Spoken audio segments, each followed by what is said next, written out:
All right, everybody, welcome to the second session on Azure Storage. In this part of the session, we will discuss about Azure File Storage and Queue Storage. Let me shift to my console to explain you more about Azure File Storage. I am on my Azure portal. Let me go into the storage accounts. Now, if you see, the storage account that we are using is Level Up Demo account. Now, last session we have discussed about containers.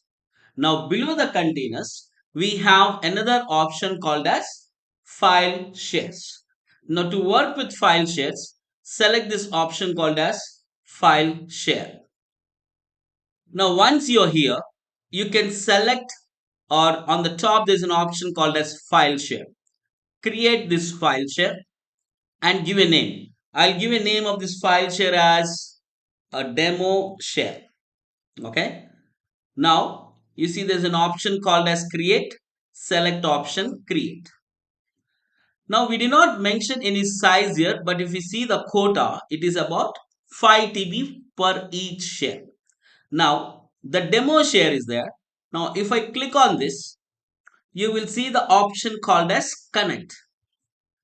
Now if I have to connect to this share to Windows, we can also connect to Linux or macOS. Now how this will be mounted? By using a protocol called as SMB protocol, and the version is 3. Alright. So now we can select the drive letter. Let's say I am selecting a drive letter by name U.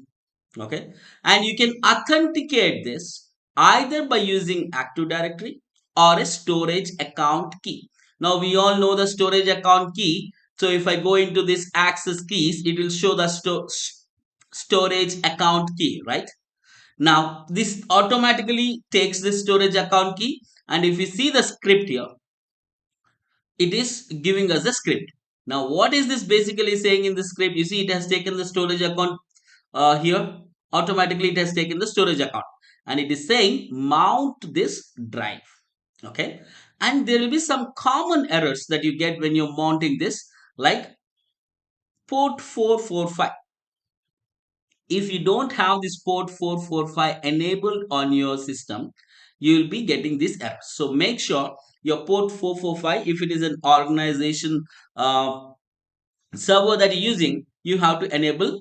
Some most of the times your ISP or else your network team or firewall will block this port 445. Now I have copied this code. Let me go to on my laptop. I'm going to PowerShell. I'm just showing you how to connect this. Okay. Now go to PowerShell. Select option run as administrator and select yes. Okay. Now I'm just pasting the code and it is running. It is waiting for the response to connect. Let me minimize this. Now once it is connected, okay, if I go on my desktop, on my folder, you can see here there is something called as drive u, which is from a cloud. So now, so if you once you go into this drive, you can put the files and folders as it is there. So now if you save a file here, it is basically like storing the file on Azure cloud. Okay, that is how you have to create a Azure file system. Now to give you little more brief about Azure file system. Okay, now let me just draw a small picture and explain how the file storage will work. Now let's say, let me put a picture over here. Now let's say, now whatever we have created the file, okay, let's say this is a demo file that I created on Azure. Okay, so file system we created. Now let us say I have my laptop. What I have done, I have mounted this folder, or we can, let's say, let's call it as simply called as folder. I have mounted this folder to my local laptop. Now let's say if I have another server, I can mount the same folder, or else I can mount, if I have another server, I can also mount the same folder. So now let us say a user from the server creating a file by name F1. Now if we give proper permissions, a user from this system also will be able to access this file. From this also will be able to access this file, vice versa. So that means users from this system, this system, this system, they can create files on Azure. Let's say file 1, file 2, file 3, and all these files can be accessed by all the servers. And another best part is that this server can be there in India, this server can be there in US, this server can be there in Australia. So irrespective of wherever the server is, we can mount the Azure file to the servers which are there across the world. How it is will be mounted? It will be mounted with the help of a protocol called as SMB. Okay, and I showed you how to mount by just taking a small script there, which Azure automatically gives. We can mount it, and the operating system can be Windows, it can be Linux, or it can be Mac OS. All right, we have the script. I'll show you one more time. Let me go back to my console. Now if I come to my console here, all that you need to do is that click on these three buttons, select option connect, and now you see a script. If you see show script, if you want a Windows, a Windows will come. If you want Linux, a Linux script will be coming. A Mac OS script will be displayed. Now you can mount this particular file share that we have created on any number of servers. Okay, and inside that you can create files and folders.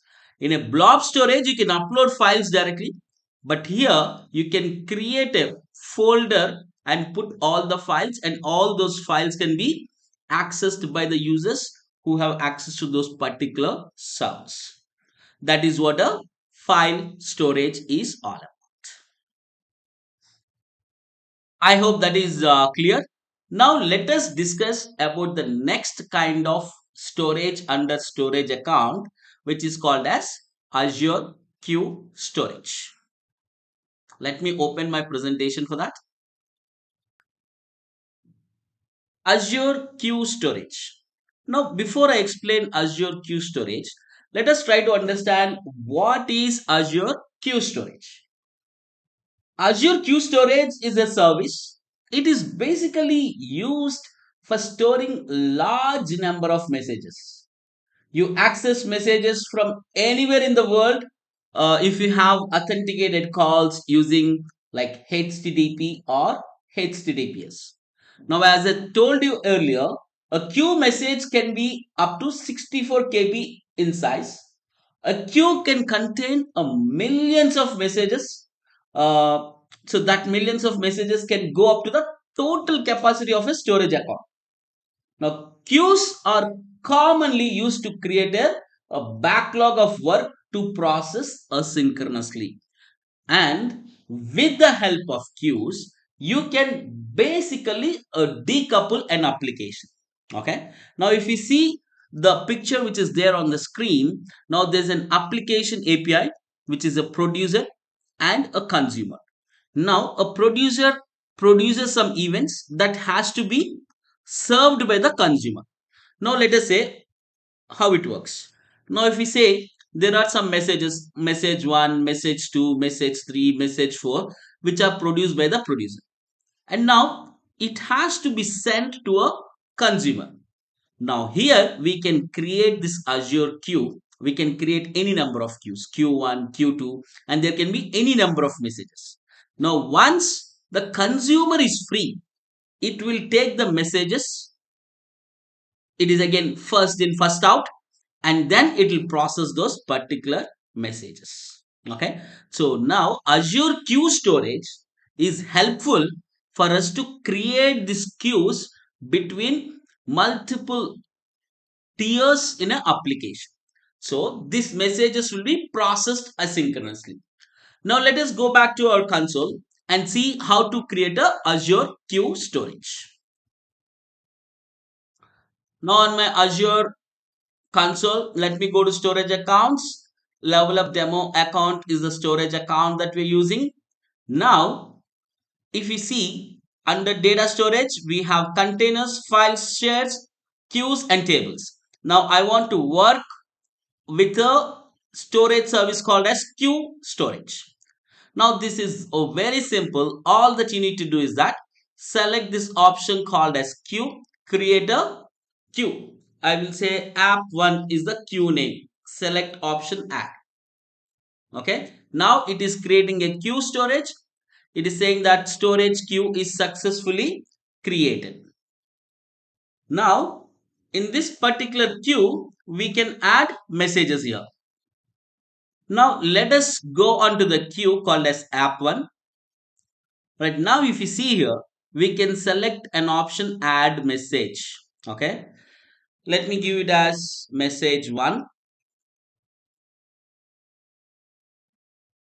All right. Now, if you see this, this expires in 7 days.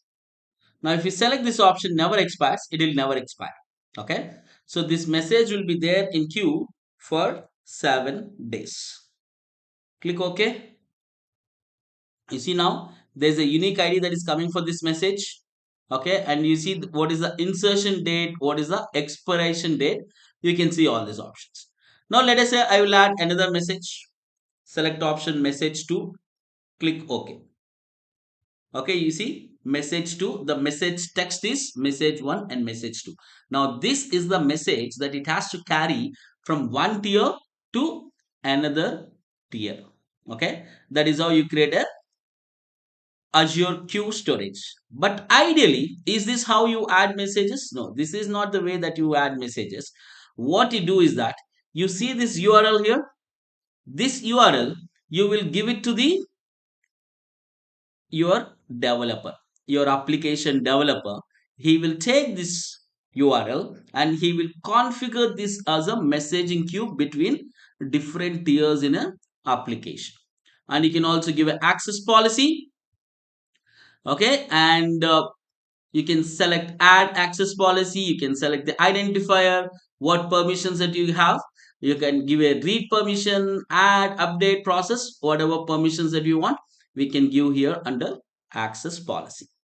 That is about Azure Queue Storage.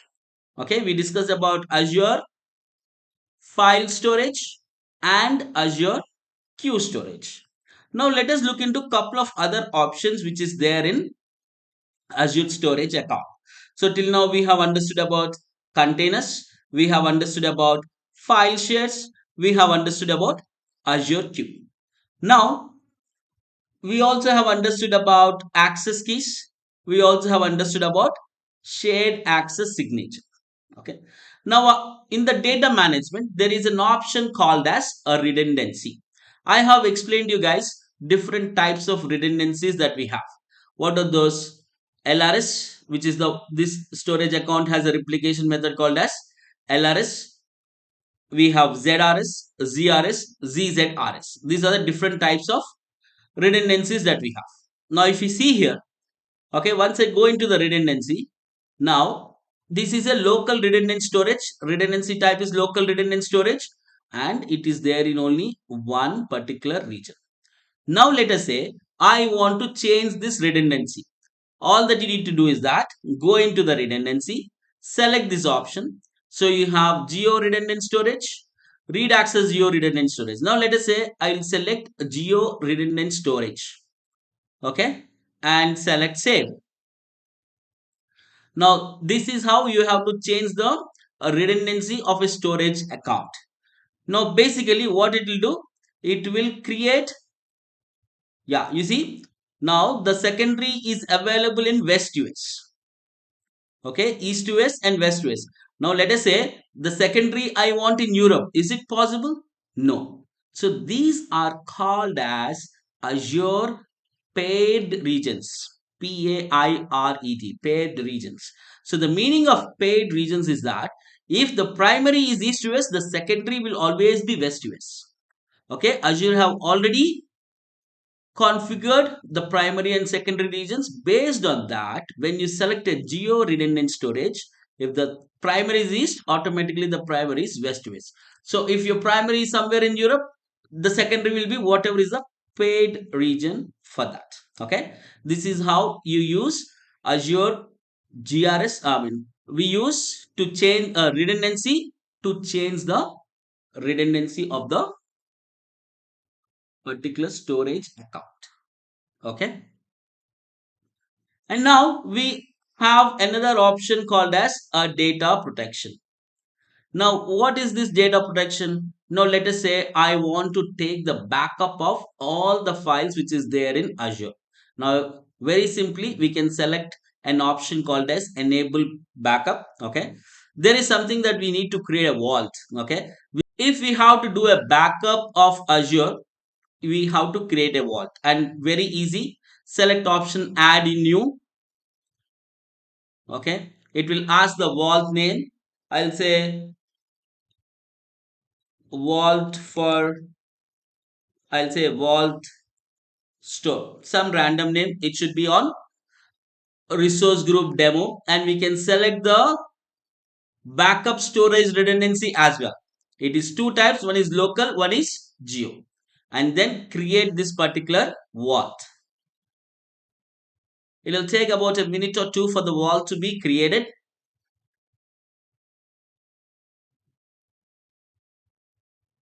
Now you see the vault is created by name vault store. And then the backup policy. Now, what is that backup policy? Like how frequently you want to backup the data. I'll say policy name is new. Okay. Now, I want to retain this data for 30 days, or else let's say I can configure as 60 days, 100 days. So this is basically how long you want to retain the data. That is nothing but a backup policy, and I am creating the backup policy. Now the deployment is successful here. Okay, that means now we have enabled backup for the storage account called as level up demo account. So for that we have created a vault and we created a policy. Okay, now if you want to delete the containers, enable soft delete. So soft delete enables you to recover the containers that are previously marked for deletion. So even though you delete a container, but if you want to get the data for 7 days, you can select this option that is called as soft delete. All right, so once we create the vault, once we create the backup policy, all that you need to do is that go and save. So now that is how you configure a backup for a storage account. Now let us see the next option in data management, which is called as object replication. Now what is an object replication? Now let us say you want to copy the data from one storage account to another storage account. You can do that in something called as object replication. For that, let us create another storage account. I came into storage accounts, select option called as create, and select my subscription. My resource group is demo, storage account name is second for, I'm giving some random name. LRS is fine for me. Let me review.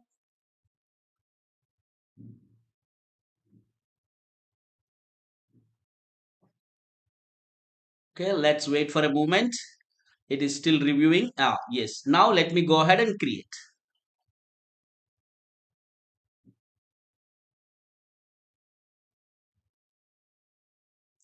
The storage account is getting created. The deployment is in progress. Now the secondary storage account is created. Let me go to storage accounts. We can see two storage accounts. Okay, it's not displayed here. Let me refresh this. You can see two storage accounts here. One is level up the demo account and second one is second for replication demo. Okay, let me go back to level up demo account and let's go to the containers and see what files are there. In this container, we have a couple of files here now, right? Let me go to the storage account. Okay, now let's go under data management. We have something called as object replication. Select this object replication. Select something called as create a replication rules. Okay. Now here we need to select what is my destination because I'm selecting from this, right? So this is my source storage account. My target storage account, I have to choose. I'm choosing this as my target storage account. Okay, and if we have any containers we can pair them. Let's say in the source we have this as the container, but in the target we don't have a container. So let me create a target container in the target as well.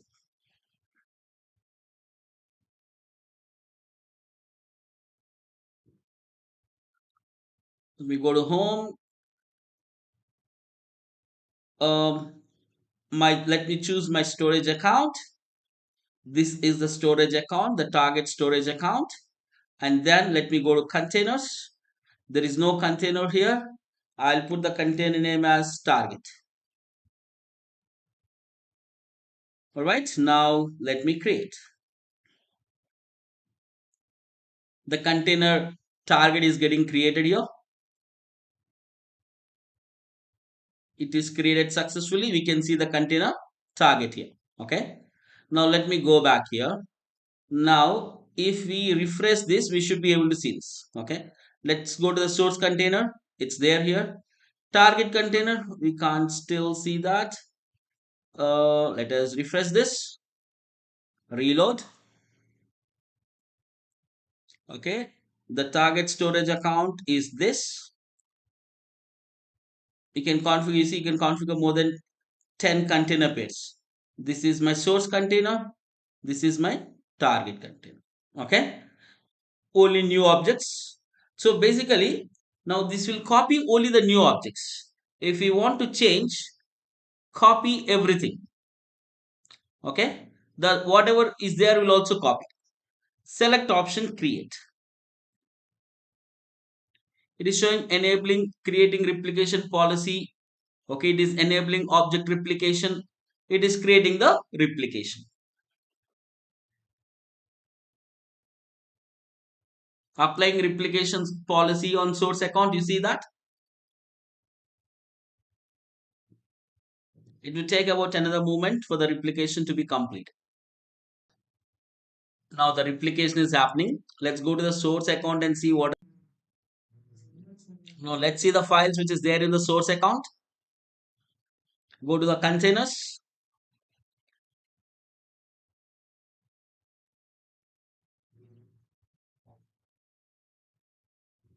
Now these are the files which are there. Okay. Now because we have configured replication, now I should see all the files in the secondary storage account in the container target as well. Let me go here. Let me go to the containers and let me see the target container. You see, I'm able to see all the 4 files here as well. Okay, that is how you configure a replication between the storage accounts. All the data in one storage account can go to the second storage account. All right. Now let us see one more data management service on Azure Storage account, which is called as static website. We can also host a static website on Azure Storage accounts. Now, once you go into the static website, there's an option. The option is by default disable. All that you need to do is that enable, and then you have to mention the index file. I'll say my index file is index.html. If you have an error file, you can say error.html. Basically, whatever your file names are, and select option save here. Now you see it is saying that successfully updated static website settings, and it has given us a endpoint. Now where do we have to upload this web files? You see here it has created a small container for us, a storage container by name web for us. Now click on this. Here you can upload your HTML files. Let me see if I have any HTML file.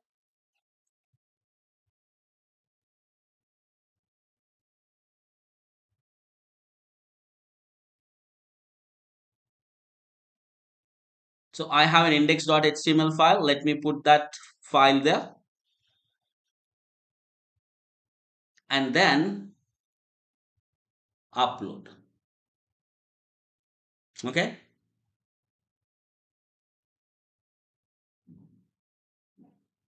Now let me go back to the storage account. Okay. Now you see there is an endpoint here. Copy this endpoint, put that in the browser so that our website should be up now. Let me hit enter. Yeah, now you see, welcome to Level Up. This website is hosted on Azure Blob Storage. Okay. So it is a very simple to host a static website on Azure Storage account, and this is how you can host it. Now let us go to the next data service. Under data management, you have something called as a life cycle management. Now, under Azure, we have different kinds of tiers of storage. One is called as hot tier, second one is called as cool tier, third one is called as archive. These are the three tiers that we have. Now, if I want to change the data from hot tier to cool tier, we can't every time go and select each object every time, right? We want to set up some rules to change the tiers of the storage from a hot tier to a cool tier. Now, how we can do that? Under data management, you have something called as a life cycle management. We can come here, add a rule. Okay, we have to give a name for the rule. Rule name, let's say it is a new rule. Now apply rules to all blobs in your storage account, or we can limit. Okay, we have to apply for all the block blobs or page blobs, everything you can apply for that. Okay, and then select the option next. Now it is saying if you have a blob last modified or last created. Okay, last modified more than 10 days, then what you need to do, then delete, then move the blob to a cool storage. This is one condition. Or else let's say I'll put it as 50 days. So now if you have a blob last modified, or let's say I'll select as created. So once any file that is created about 50 days, okay, you have to move that to the cool storage and add another condition. If the blob is more than 100 days, then I want to delete the blob. Okay, select this condition, add. Two conditions is enough. So that means as and when we add a file to the storage account, first 50 days it will be there in a hot tier. Automatically after 50 days, it will move to a cool tier. And then after 100 days, it will delete the blob. That is how we can configure a life cycle management for the storage account. Now this is how we can create a life cycle management for the storage account. Let me cancel this. Alright, that is all for this session, guys. Let us recap what we have learned till now. We learned about Azure File Storage. We learned about Azure Queue Storage and life cycle management.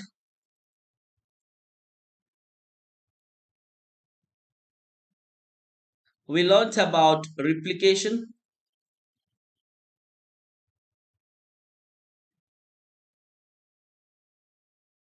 and we learned how to host a static website and data protection, like how to take a backup how to configure wall, etc. All right. These are the couple of things that we have learned in this chapter.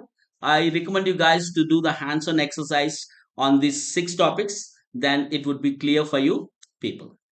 See you guys in the next session. Take care.